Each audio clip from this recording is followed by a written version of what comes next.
नमस्कार विद्यार्थी मित्रांनो, माझं नाव सुहास भिसे. स्वागत आहे तुमचं सर्वांचं परत करंट अफेअर्स मराठी या आपल्या मायबोली भाषेतील एज्युकेशनल यूट्यूब चॅनलमध्ये. विद्यार्थी मित्रांनो, आज आहे 23 जानेवारी 2026.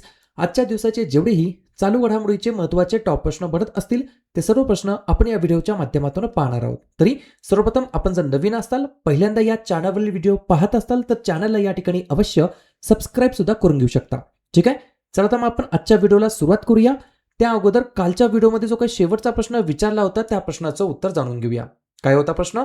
कोणत्या आयआयटीने जगातील पहिली AI लॅब असिस्टंट या ठिकाणी ही जी काही सिस्टीम आहे, प्रणाली आहे ती विकसित केलेली आहे? तर बऱ्याच विद्यार्थी मित्रांनी अगदी योग्य उत्तर टाईप करून सांगितलं आहे. पर्याय क्रमांक बी IIT दिल्ली हे या प्रश्नाचं योग्य उत्तर असणार आहे. ठीक आहे, क्लिअर. आता पाहूया विद्यार्थी मित्रांनो प्रश्न क्रमांक पहिला. टोटल संपूर्ण व्हिडिओमध्ये 12 प्रश्न असतील. सुरुवातीपासून शेवटपर्यंत व्हिडिओ प्रामाणिकपणे पाहण्याचा प्रयत्न करा. एक एक प्रश्न महत्त्वाचा आहे, तुम्ही कोणत्याही परीक्षेची तयारी करा. प्रश्न क्रमांक पहिला काय आहे?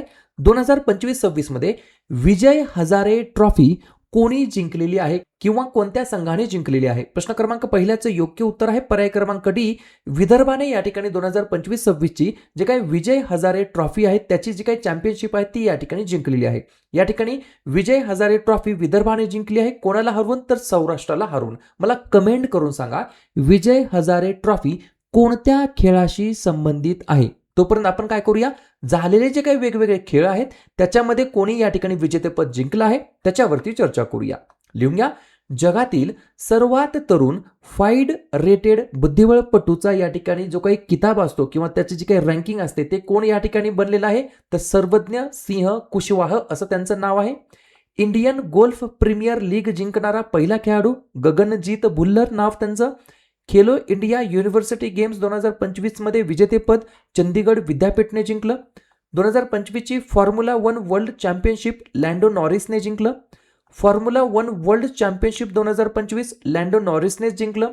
2025-26 ॲशेस मालिका ऑस्ट्रेलियाने जिंकली. 92 क्रमांकाचा बुद्धिबळ ग्रँडमास्टर बनलेला आहे आर्यन वार्ष्णेय असं त्यांचं नाव आहे. तर विजय हजारे ट्रॉफी 2025-26चं विजेतेपद विदर्भाने जिंकलेलं आहे, सौराष्ट्राला या ठिकाणी पराभूत करत. या ठिकाणी आपली जी काही इयर बुक आहे 2025 ची जानेवारी ते डिसेंबर 2025 ची आहे. या ठिकाणी मागच्या 2-4 दिवसामध्ये काय झालं, बरेच या ठिकाणी विद्यार्थ्यांनी पेमेंट केली होती, परंतु मी त्यांना विदिन टाइम या ठिकाणी PDF देऊ शकलो नाही, कारण की मी थोडंसं फॅमिली सोबत प्रवासामध्ये होतो. त्याच्यामुळे तुम्हाला PDF थोडीशी या ठिकाणी लेट मिळाली आहे. त्याच्याबद्दल मी सर्वांच्या अगदी मनातून या ठिकाणी माफी मागतो. तरीही आता कुणाला PDF ज्यांना पण या ठिकाणी पाहिजे आहे, तुम्ही पेमेंट केल्याच्या नंतर 15 ते 20 मिनिटांमध्ये तुम्हाला PDF दिली जाईल, याची तुम्ही नोंद घ्यावी.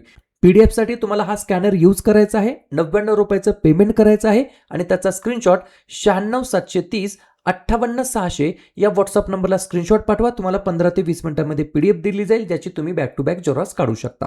पुढचा प्रश्न, प्रश्न क्रमांक दुसरा. भारतीय रेल्वेचा सर्वोच्च सन्मान कोणाला मिळालेला आहे? 2 नंबरच्या प्रश्नाचं योग्य उत्तर आहे पर्याय क्रमांक सी. चंदना सिन्हा असं त्यांचं नाव आहे. काय नाव आहे? चंदना सिन्हा असं त्यांचं नाव आहे. भारतीय रेल्वेचा सर्वोच्च सन्मान पुरस्कार त्यांना मिळालेला आहे. याच्यामध्ये महत्त्व काय आहे तर लिहून घ्या. भारतीय रेल्वेच्या सर्वोच्च सन्मानांपैकी हा एक सन्मान आहे जो त्यांच्या निस्वार्थ सेवेसाठी दिला गेला आहे. आणि हे जे काही चंदना सिन्हा आहेत यांना भारतीय रेल्वेचा सर्वोच्च सन्मान का देण्यात आला तर लिहून घ्या.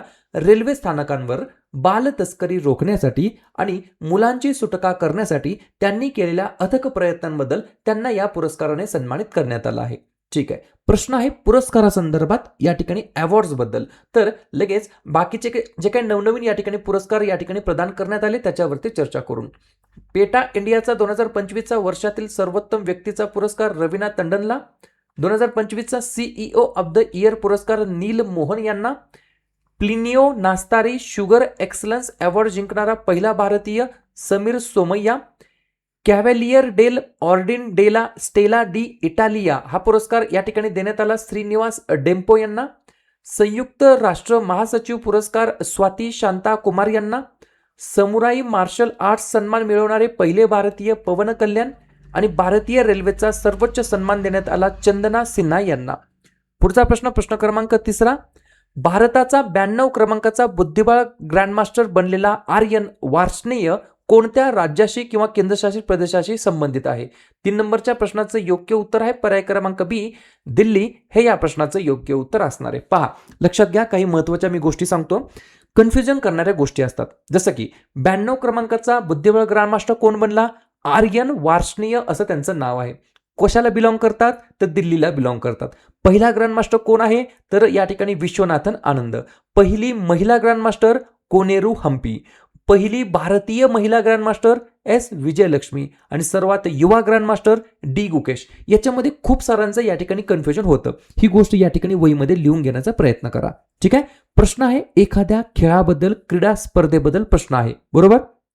तर लगेच काय करूया, बाकीचे जे काही लेटेस्ट या ठिकाणी क्रीडा स्पर्धा झालेल्या आहेत त्याच्यामध्ये विजेतेपद कोणी जिंकलं त्याच्यावरती चर्चा करूया. लिहून घ्या. सुलतान अझलन शाह हॉकी कप 2025चं विजेतेपद बेल्जियमने जिंकलं. जेरुसलेम मास्टर्स 2025चं विजेतेपद अर्जुन इरिगाईसी यांनी जिंकलं. जगातील सर्वात तरुण फाईड रेटेड बुद्धिबळपटूचं विजेतेपद सर्वज्ञ सिंह कुशवाह यांनी जिंकलं. इंडियन गोल्फ प्रीमियर लीग जिंकणारा पहिला खेळाडू गगनजीत भुल्लर. खेलो इंडिया युनिव्हर्सिटी गेम्स 2025चं विजेतेपद चंदीगड विद्यापीठ यांनी जिंकलं. 2025ची फॉर्म्युला 1 वर्ल्ड चॅम्पियनशिप जिंकली आहे लँडो नॉरिसने. फॉर्म्युला 1 वर्ल्ड चॅम्पियनशिप 2025चं विजेतेपद लँडो नॉरिसने जिंकलं. 2025-26 ॲशेस मालिका जिंकली आहे ऑस्ट्रेलियाने. तर 92 क्रमांकाचं बुद्धिबळ ग्रँडमास्टरचं या ठिकाणी विजेतेपद जिंकलं आहे आर्यन वार्ष्णेय असं त्यांचं नाव आहे. पुढचा प्रश्न, प्रश्न क्रमांक 4. सायना नेहवालने अलीकडेच कोणत्या खेळामधून निवृत्तीची अधिकृत घोषणा केलेली आहे? ऑफिशियल डिक्लेरेशन केलेलं आहे. 4थ्या नंबरच्या प्रश्नाचं योग्य उत्तर आहे पर्याय क्रमांक ए, बॅडमिंटन हे या प्रश्नाचं योग्य उत्तर असणार आहे. तर आपले जे काही सायना नेहवाल होते ते या ठिकाणी बॅडमिंटन खेळाशी संबंधित होते. यांच्याबद्दल काही महत्त्वाचे पॉईंट्स आहेत जे की परीक्षेमध्ये विचारले जाऊ शकतात. जसं की सायना नेहवाल बॅडमिंटन खेळाशी संबंधित, या ठिकाणी त्यांना भारताची फुलराणी या नावाने देखील ओळखलं जातं. हरियाणा राज्याला बिलॉंग करतात. त्यांचं आत्मचरित्र आहे प्लेइंग टू विन नावाचं. त्यांना या ठिकाणी कॉमनवेल्थ गेम्स 2010 मध्ये त्यांनी सुवर्ण पदक जिंकलं. त्यानंतर लंडन ऑलिम्पिक 2012 मध्ये कांस्य पदक जिंकलं. जकार्ता वर्ल्ड चॅम्पियनशिप 2015 मध्ये रजत पदक जिंकलं. त्यानंतर उबर चषक असतो 2014 आणि 16 मध्ये त्यांनी कांस्य पदक जिंकलं. त्यानंतर कॉमनवेल्थ गेम्स गोल्ड कोस्ट 2018 मध्ये झालं, त्याच्यामध्ये सुवर्ण पदक जिंकलं. आणि एशियन चॅम्पियनशिप झाले 2010, 16 आणि 18 मधील, त्याच्यामध्ये त्यांनी कांस्य पदक जिंकलं आहे. हे झालं त्यांच्या पदकांबद्दल. त्यांना वेगवेगळ्या पुरस्काराने देखील सन्मानित करण्यात आलं आहे. जसं की 2009 मध्ये अर्जुन पुरस्कार, 2010 मध्ये पद्मश्री पुरस्कार, 2010 मध्येच खेलरत्न पुरस्कार, तर 2016 मध्ये पद्मभूषण पुरस्कार. ठीक आहे. पुढचा प्रश्न, प्रश्न क्रमांक 5. लिहून घ्या. दरवर्षी नेताजी सुभाषचंद्र बोस यांची जयंती केव्हा साजरी करण्यात येत असते? 5व्या नंबरच्या प्रश्नाचं योग्य उत्तर आहे पर्याय क्रमांक डी, 23 जानेवारीला दरवर्षी आपण या ठिकाणी नेताजी सुभाषचंद्र बोस यांची जयंती आपण साजरी करीत असतो. 2 पॉईंट लिहून घ्या. नेताजी सुभाषचंद्र बोस यांची जयंती 23 जानेवारी रोजी देशभर पराक्रम दिवस म्हणून साजरी केली जाते, जो त्यांच्या जन्मदिनानिमित्त साजरा होणारा राष्ट्रीय कार्यक्रम आहे, ज्यामध्ये त्यांच्या भारतीय स्वातंत्र्य लढ्यातील अतुलनीय योगदानाला विशेषतः आझाद हिंद सेनेच्या स्थापनेला सलाम केला जातो. क्लिअर. तर अशा प्रकारे नेताजी सुभाषचंद्र बोस यांची आपण जयंती साजरी करीत असतो. कधी? 23 जानेवारीला. ठीक आहे. प्रश्न आहे महत्त्वाच्या दिवसाबद्दल. जानेवारी महिन्यातील जेवढेही महत्त्वाचे दिवस असतील त्याच्यावरती आपण एकदा रिव्हिजन टाकूया. लिहून घ्या. 1 जानेवारी DRDO स्थापना दिवस आणि जागतिक कुटुंब दिवस. 2 जानेवारी महाराष्ट्र पोलीस दल स्थापना दिवस. 3 जानेवारी सावित्रीबाई फुले जयंती, महाराष्ट्रामध्ये बालिका दिवस म्हणून. 4 जानेवारी जागतिक ब्रेल दिवस. 5 जानेवारी राष्ट्रीय पक्षी दिवस. 6 जानेवारी बाळशास्त्री जांभेकर जन्मदिवस, महाराष्ट्रामध्ये पत्रकार दिवस म्हणून. 9 जानेवारी प्रवासी भारतीय दिवस. 10 जानेवारी जागतिक हिंदी दिवस. 11 जानेवारी राष्ट्रीय मानवी तस्करी जागृती दिवस आणि लाल बहादूर शास्त्री यांची पुण्यतिथी. 11 ते 17 जानेवारी याच्या दरम्यान रस्ता सुरक्षा सप्ताह. 12 जानेवारी राष्ट्रीय युवा दिवस, स्वामी विवेकानंद यांची जयंती असते आणि आपल्या जिजाऊ माँसाहेबांचा देखील जन्मदिवस असतो. 15 जानेवारी भारतीय सैन्य दिवस.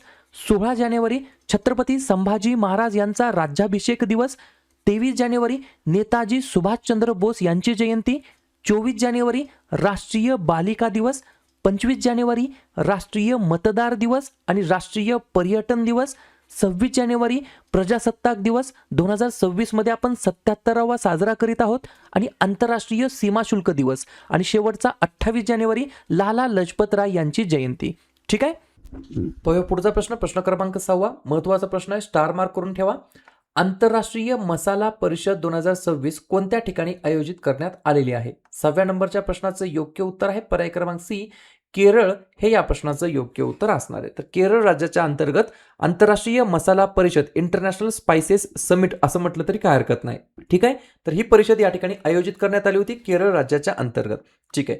या ठिकाणी परिषदेबद्दल बोलण्यात आलं, तर वेगवेगळ्या परिषदांवरती आपण एकदा चर्चा करूया. लिहून घ्या. सुजलाम भारत शिखर परिषद 2025 आयोजित करण्यात आली नवी दिल्लीमध्ये. पृथ्वी शिखर परिषद आयोजित करण्यात आली गांधीनगरमध्ये. ग्लोबल AI शो 2025 आयोजित करण्यात आला अबुधाबीमध्ये. 99 क्रमांकाचं अखिल भारतीय मराठी साहित्य संमेलन भरवण्यात आलं साताऱ्यामध्ये. 11व्या क्रमांकाचं भारत आंतरराष्ट्रीय विज्ञान महोत्सव आयोजित करण्यात आला हरियाणामध्ये. 23वी भारत रशिया वार्षिक शिखर परिषद आयोजित करण्यात आली भारतामध्ये. WHO जागतिक पारंपरिक औषध शिखर परिषद आयोजित करण्यात आली भारतामध्ये. 14वे ऑलिम्पिक शिखर परिषद आयोजित करण्यात आलं स्वित्झर्लंडमध्ये. तर आंतरराष्ट्रीय मसाला परिषद 2026 आयोजित करण्यात येणार आहे केरळमध्ये. पुढचा प्रश्न क्रमांक 7 सरकारी प्लॅटफॉर्ममध्ये बहुभाषिक AI संचालित भाषा तंत्रज्ञान एकत्रित करण्यासाठी कोणत्या भारतीय राज्याने डिजिटल इंडिया भाषिणी विभागासोबत सामंजस्य करार केलेला आहे? तर पर्याय क्रमांक बी, मध्य प्रदेश हे या प्रश्नाचं योग्य उत्तर असणार आहे. तर सरकारी प्लॅटफॉर्ममध्ये बहुभाषिक AI संचालित भाषा तंत्रज्ञान एकत्रित करण्यासाठी मध्य प्रदेश भारतीय या राज्याने डिजिटल इंडिया भाषिणी विभागासोबत काय केलं आहे? सामंजस्य करार केलेला आहे. पुढचा प्रश्न क्रमांक 8 व्यवस्थितपणे लिहून घ्या. भारतातील पहिले सार्वभौम AI पार्क कोठे स्थापन केले जाणार आहे? 8व्या नंबरच्या प्रश्नाचं योग्य उत्तर आहे पर्याय क्रमांक ए, तमिळनाडू हे या प्रश्नाचं योग्य उत्तर असणार आहे. लक्षात घ्या, हे जे काही पहिले सार्वभौम AI पार्क आहे याच्यामध्ये फोकस कोणकोणत्या पिलर्सवरती करण्यात आला? तर सुरक्षित सार्वभौम AI पायाभूत सुविधा, भारतीय भाषांसाठी जसे की तमिळ, स्वदेशी आणि अनुप्रयोग साधने तयार करणे, डेटा आणि संगणकीय माहिती भारताच्या नियंत्रणात ठेवणे. या पार्कचा उद्देश, कोणत्या पहिल्या सार्वभौम AI पार्कचा उद्देश डेटा, मॉडेल्स आणि संगणकीय संसाधने विश्वासार्ह सीमांमध्ये राहतील याची खात्री करणे आहे आणि परदेशी AI पायाभूत सुविधा आणि प्लॅटफॉर्मवरील जे काही आपली डिपेंडन्सी आहे, अवलंबित्व आहे ते कमी करणे हा देखील याच्या मागचा मेन पर्पज आहे, उद्देश आहे. ठीक आहे. तर पर्याय क्रमांक ए, तमिळनाडू हे या प्रश्नाचं योग्य उत्तर असणार आहे. तमिळनाडूबद्दल सांगायचं म्हटलं तर स्थापना झाली 1 नोव्हेंबर 1956. मुख्यमंत्री आहेत MK स्टालिन, राज्यपाल आहेत RN रवी, राजधानी आहे चेन्नई. या ठिकाणी 4 महत्त्वाचे राष्ट्रीय उद्यान आहेत, मन्नर, मरीनची आखात, इंदिरा गांधी, मुदुमलाई आणि मुकुर्ती, आणि 2 महत्त्वाचे धरण, मेट्टूर आणि भवानी सागर. पुढचा प्रश्न क्रमांक 9 लिहून घ्या. स्पिटूक गस्टर नावाचा एक फेस्टिवल असतो, स्पिटूक गस्टर नावाचा एक महोत्सव असतो, तर कोठे साजरा करण्यात येत असतो किंवा कोठे साजरा करण्यात आलेला आहे? तर पर्याय क्रमांक डी, लद्दाख हे या प्रश्नाचं योग्य उत्तर असणार आहे. तर लद्दाखमध्ये स्पिटूक गस्टर नावाचा फेस्टिवल महोत्सव या ठिकाणी आयोजित करण्यात आला होता. लद्दाखबद्दल सांगायचं म्हटलं तर लिहून घ्या. लद्दाख हा एक जम्मू आणि काश्मीर राज्याचा एक भाग होता. ऑगस्ट 2019 मध्ये काय झालं तर भारतीय संसदेने एक कायदा केला ज्याद्वारे 31 ऑक्टोबर 2019 रोजी लद्दाखला केंद्रशासित प्रदेशाचा तसेच जम्मू काश्मीरला देखील केंद्रशासित प्रदेशाचा दर्जा देण्यात आला. राजधानी आहे लद्दाखची लेह कारगिल. गव्हर्नर आहेत काविंदर गुप्ता. एक पॉईंट लिहून घ्या.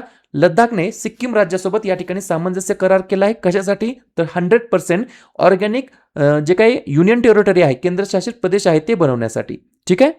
पुढचा प्रश्न क्रमांक 10 2025 मध्ये आघाडीच्या EV राज्यांमध्ये कोणत्या भारतीय राज्याने वैयक्तिक 4 व्हीलर इलेक्ट्रिक वाहने स्वीकारण्याचा सर्वाधिक वाटा नोंदवलेला आहे?